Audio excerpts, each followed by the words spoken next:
faire sur ce marché? Quels sont les seuils à observer, les résistances, les supports? Bref, le marché passé au crible technique par nos traders. Jean-Louis Cussac, trader formateur chez Perceval Finance Conseil, et Giovanni Filippo depuis Bourse Direct. Merci messieurs de nous consacrer chaque jour quelques minutes de votre temps de trader pour donner les clés graphiques de la séance à nos auditeurs, à nos téléspectateurs. Giovanni Filippo, 5555 points pour le CAC ce matin. Comment est-ce que vous le travaillez et quels sont un petit peu les seuils que vous regardez, que vous observez?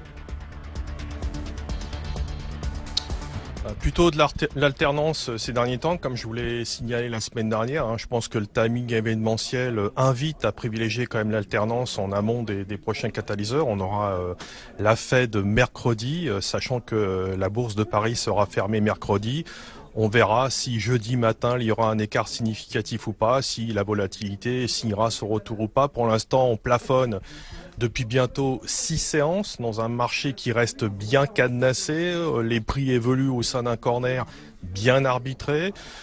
On a un potentiel, à mon sens, limité à court terme et moyen terme, ponctué toujours de divergences techniques. Sans nouveaux éléments exceptionnels, le marché aura du mal, je pense, à poursuivre. Pour moi, les prix ont largement intégré les éléments positifs. Toujours beaucoup de contrastes, même s'il y a un petit peu de mieux entre la macro zone euro et les USA, une micro satisfaisante, on va dire, bien révisée à la baisse en amont des publications. Les bénéfices sont donc dans les clous.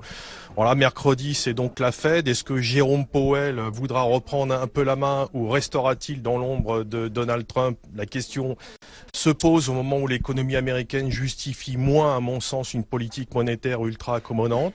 Donc en stratégie, comme je vous l'ai dit la semaine dernière, un ajustement des prix à la baisse serait plus logique. Et il pourrait être brutal en cas de déception du fait d'un marché peu couvert depuis le gap du 1er avril, en gros la zone des 5003. L'évolution des indicateurs à court et moyen terme renforce également cette perspective de retracement, comme je vous l'avais dit, de l'ordre de 2,5 à 5%, dont 5235 futurs mai serait le pire scénario d'ici l'échéance du contrat futur mai, c'est-à-dire le 17. Voilà, donc au plus près, l'alternance fonctionne non seulement bien, mais comme je vous l'ai dit, elle est adaptée au timing actuel. Pour aujourd'hui, attention tout de même aux fausses pistes en amont de la Fed, puisqu'on sera fermé demain.